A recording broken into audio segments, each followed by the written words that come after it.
അതുപോലെ സുന്നത്ത് നോമ്പുകളൊക്കെ എടുക്കുന്നു, എന്നിട്ടും എൻ്റെ പ്രയാസങ്ങളൊന്നും തീരാത്തത് എന്താണ്? എന്താ റബ്ബ് എന്നെ കണ്ടില്ലെന്ന് നടിക്കുന്നത്? എനിക്ക് എന്താ റബ്ബ് ഒന്നും തരാത്തത്?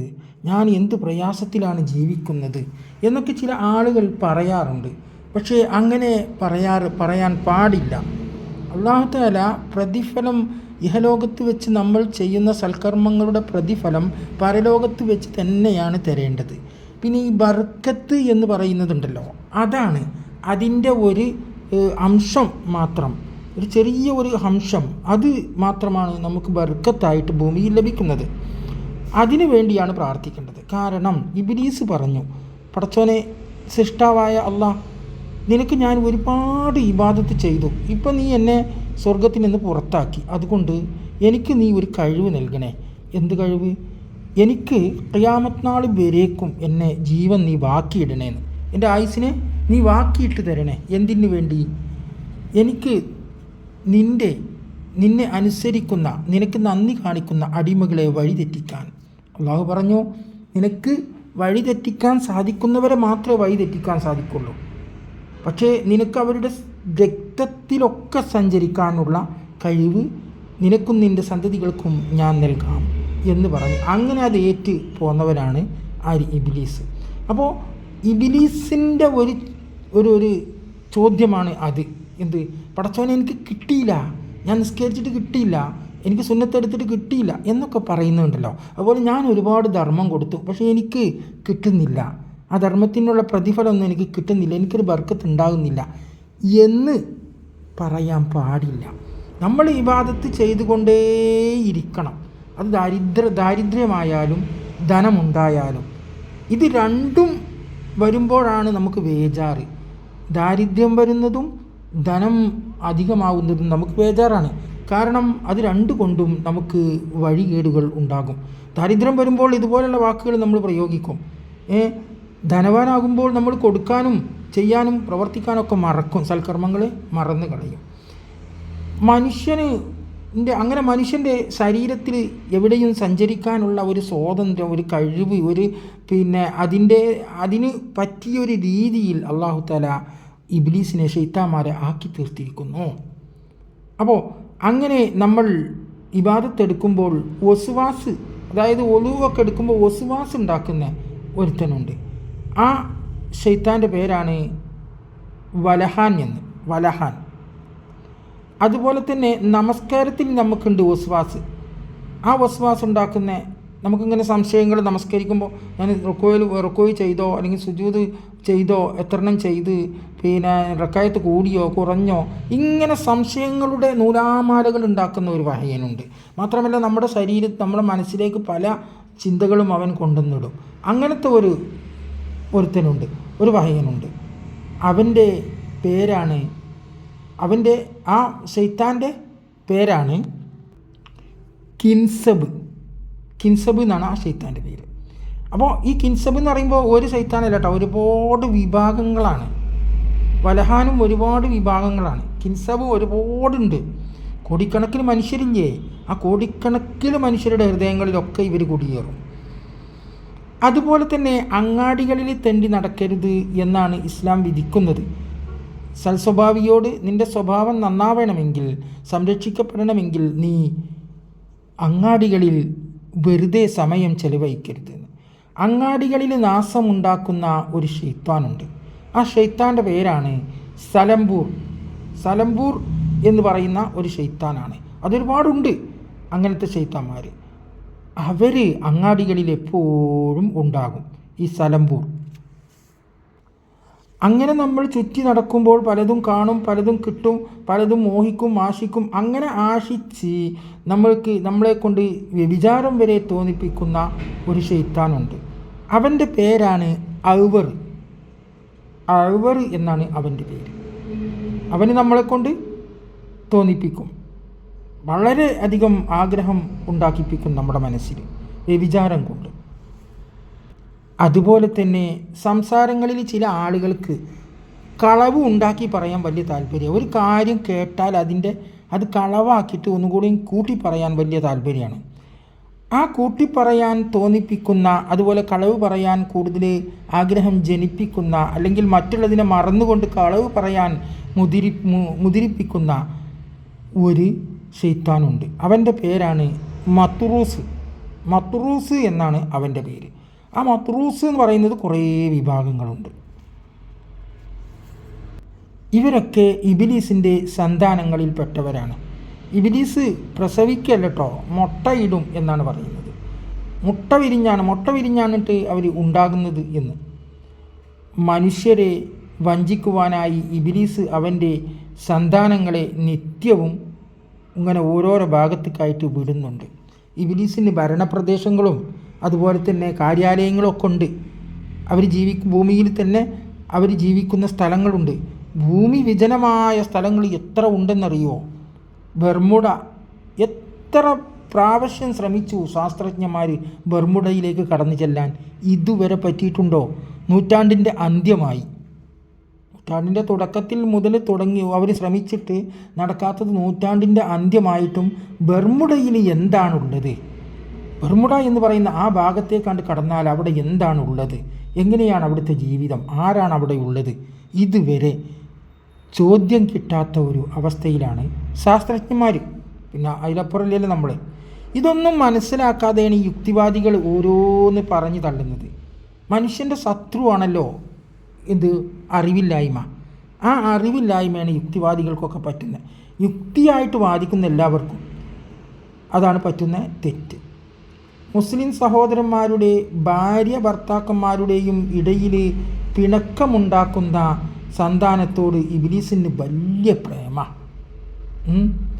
ഭാര്യമാരുടെ ഇടയിൽ അങ്ങോട്ടും ഇങ്ങോട്ടും സംശയം ഉണ്ടാക്കിയിട്ട് അങ്ങോട്ടും ഇങ്ങോട്ടും എന്തെങ്കിലും പറഞ്ഞിട്ട് പോലെ കൊണ്ട് അങ്ങോട്ടും ഇങ്ങോട്ടും കലഹിപ്പിക്കുക. ഭയങ്കര സ്നേഹത്തിൻ്റെ ചങ്ങലയാണല്ലോ ഈ ഭർത്താക്കന്മാരെന്ന് പറഞ്ഞാൽ.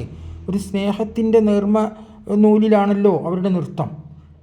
അത് പൊട്ടിക്കാൻ വേണ്ടിയിട്ട് അവൻ നല്ല ശ്രമിക്കും.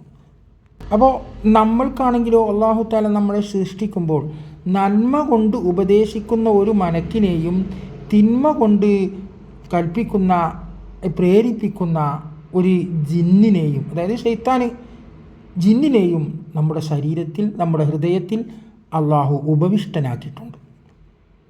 അവരിങ്ങനെ അവർ രണ്ടുപേരും എപ്പോഴും നമ്മളെങ്ങനെ പ്രേരിപ്പിച്ചു കൊണ്ടിരിക്കും. അതാണ് ചില സമയത്ത് നമുക്കിങ്ങനെ വേണ്ട ചെയ്യണ്ട എന്നിങ്ങനെ തോന്നിപ്പിക്കുന്നത്. അത് നല്ലതാവട്ടെ ചീത്തയാവട്ടെ, ഇതിനെ പ്രേരിപ്പിച്ചു കൊണ്ടിരിക്കുന്ന ഒരു സാധനം നമ്മുടെ ഹൃദയത്തിൽ ഉണ്ട്. ഇല്ലെന്ന് നിങ്ങൾക്ക് പറയാൻ കഴിയില്ല. കാരണം നിങ്ങൾ അങ്ങനത്തെ അവസ്ഥ കടന്നു പോയവർക്കാർക്കും അതില്ല എന്ന് നിഷേധിക്കാൻ കഴിയില്ല.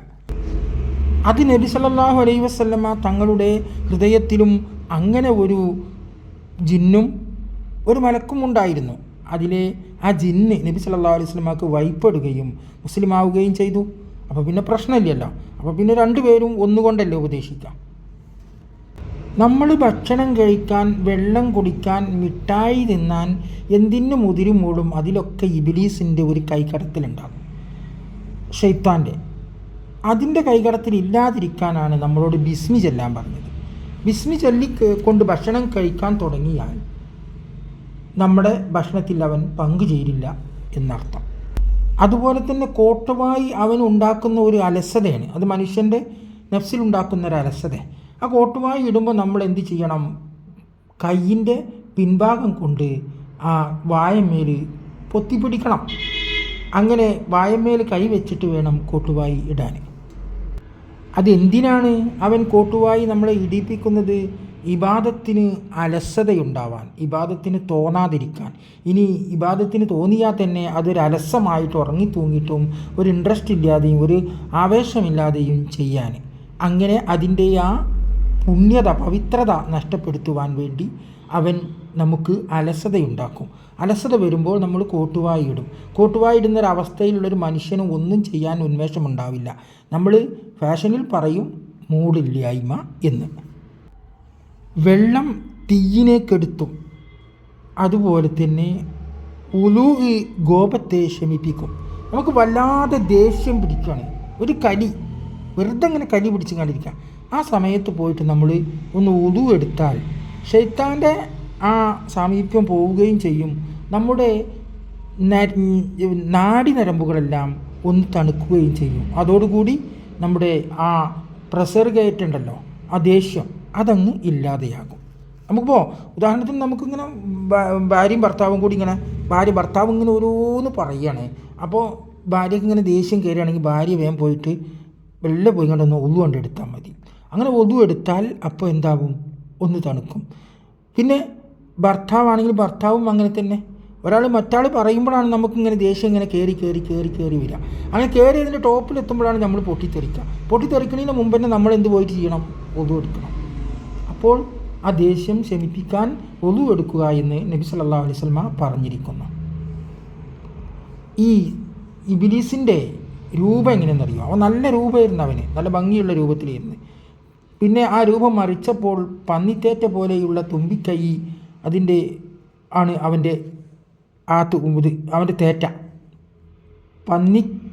പന്നിത്തേറ്റ പോലെയുള്ള ഒരു തുമ്പിക്കൈയാണ് അവൻ. തുമ്പിക്കൈ എന്ന് പറഞ്ഞാൽ ഇപ്പോൾ ആനക്കൊക്കെ ഉണ്ടാകുന്ന തുമ്പിക്കൈ ഇല്ല, അങ്ങനെ അതപ്പോഴും അവൻ മനുഷ്യൻ്റെ ഹൃദയത്തിൽ സ്പർശിച്ചു കൊണ്ടിരിക്കും.